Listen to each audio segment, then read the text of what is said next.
Iya, kita akan bahas nanti lah ya. Tapi kalau sekarang sebenarnya ada salah satu berita juga yang tidak kalah menariknya dan juga tidak kalah hebohnya.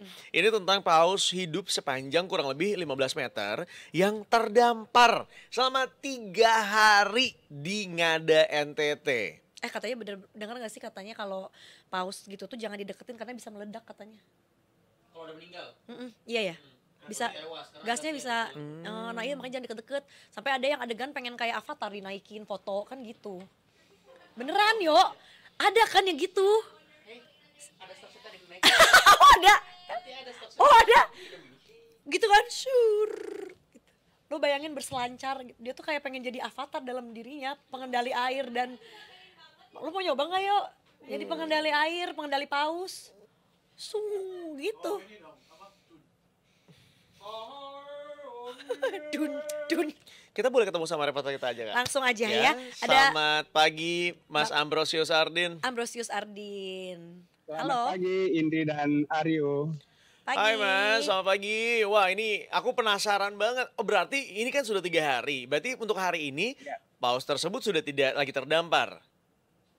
Ya, informasi terbaru pagi ini bahwa pausnya sudah tidak lagi terdampar. Ya. Dia sudah berhasil evakuasi ke tengah laut pagi ini. Oke. Ini penasaran banget nih Mas.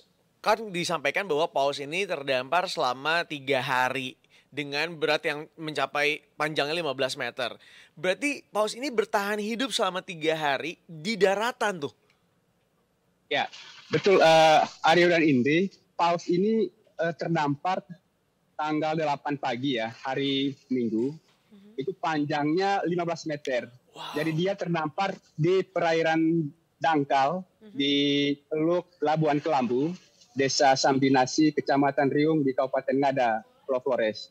Jadi dia berada di perairan Dangkal sehingga tidak bisa kembali ke tengah laut ya. Oh, tapi berarti sebenarnya masih di dalam air.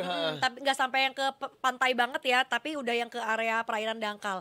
Nah itu kondisinya apakah masih sekarat begitu ya, masih ada nyawanya atau sebetulnya sudah mati tuh kondisi pausnya?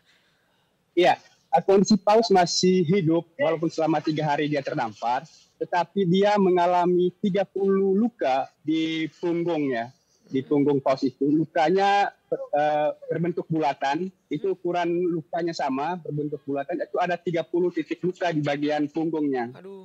Lalu secara umum kondisi paus itu normal, cuma sirip kirinya yang tidak bisa digerakkan. Itu hasil pemeriksaan oleh dokter hewan dari Dinas Peternakan Kabupaten Ngada kemarin. Iya. Baik, berarti pada saat dievakuasi ini setelah 3 hari gitu ya terdampar di perairan datar, perairan yang rendah gitu. Ini tuh sekarang dievakuasi karena sudah mati pausnya, kemudian mungkin diawaskan gitu ya, atau sebetulnya masih bisa diselamatkan dan sekarang lagi dievakuasi untuk nanti bisa dilepaskan lagi ke laut. Ya, posisi paus itu masih hidup, Mbak Indri. Jadi kemarin selama 3 hari itu proses evakuasi dilakukan secara manual ya. Ada dari petugas Balai Konservasi Sumber Daya Alam Resort Riung, polisi, TNI, lalu kemudian warga setempat mencoba mendorong paus itu ke tengah laut tapi tidak berhasil. Lalu kemudian mereka menggunakan perahu ya, ditarik menggunakan tali oleh 2 perahu. Selama 3 hari dicoba dan syukur kemarin sore perahu itu bisa bergeser sedikit ke tengah laut dan tadi malam sudah tidak lagi berada di posisinya. Jadi dia bisa kembali ke tengah laut dan dalam posisi hidup. Oke. Mas tadi kan sudah disampaikan bahwa ada beberapa luka di bagian punggungnya dan juga siripnya. Siapa sajakah yang terkait yang kemudian diterjunkan untuk membantu memeriksa dari paus tersebut nih Mas?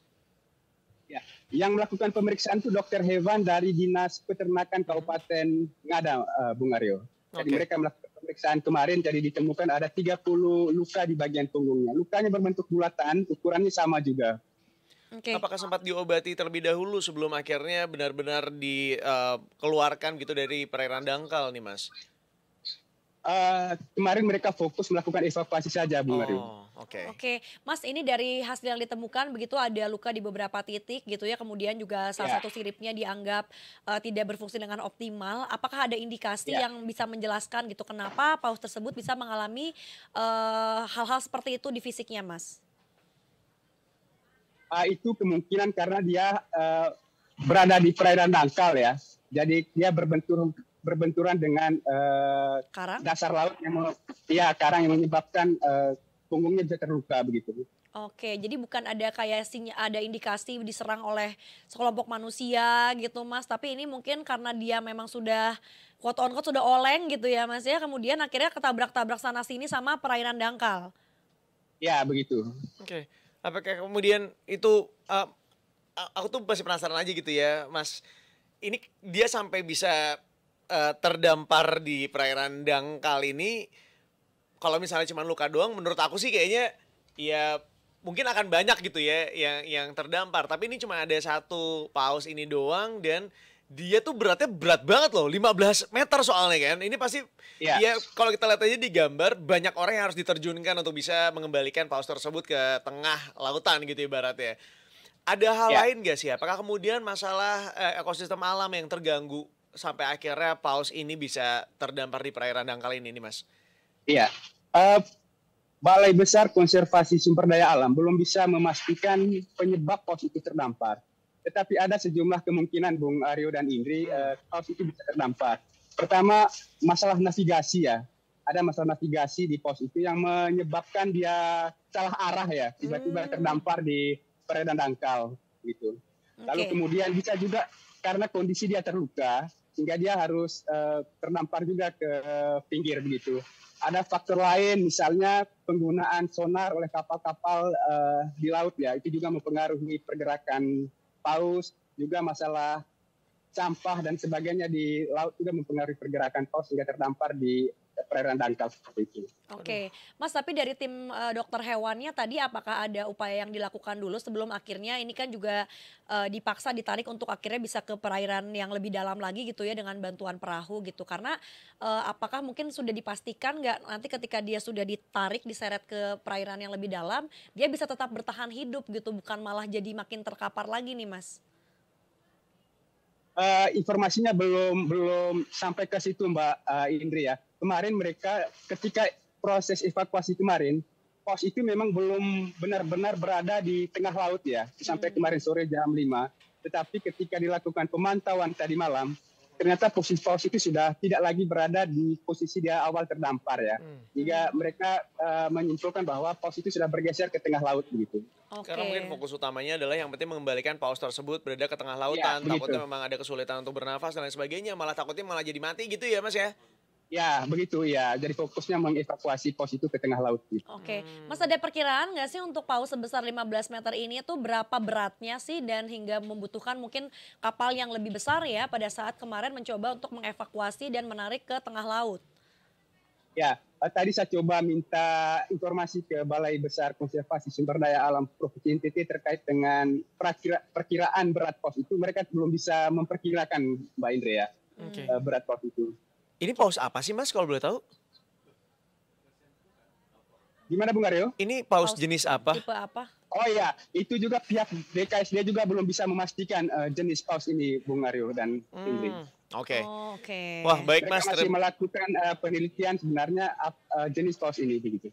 Baik Mas, terima kasih banyak Mas untuk informasinya. Tapi yang jelas mudah-mudahan memang paus ini bisa kembali ke habitatnya begitu ya. Dan kemudian bisa menyembuhkan luka-luka yang memang dimilikinya. Dan ya ini mungkin perlu ada perhatian lebih lanjut begitu ya. Apa yang harus kita lakukan agar sonar-sonar baik dari pemancar maupun dari kapal-kapal lainnya kemudian tidak sampai mengganggu ke habitat dari hewan-hewan laut yang ada di sana. Karena kan kasihan juga ya Mas ya. Buat mereka kan nggak ada paracetamol Mas. Takutnya nanti kalau misalnya pusing bingung pakai kasih apa nih gitu kan. Ujung-ujungnya malah jadi terdampar kayak gini karena hilang arah Mas. Mas thank you ya Mas untuk informasinya. Oke. Terima kasih. Terima kasih Bung Aryo dan Indri. Iya, sampai berjumpa kembali. Ya, aduh, kasihan banget pasti. Aduh, binatang segede itu berkutat dengan luasnya samudra.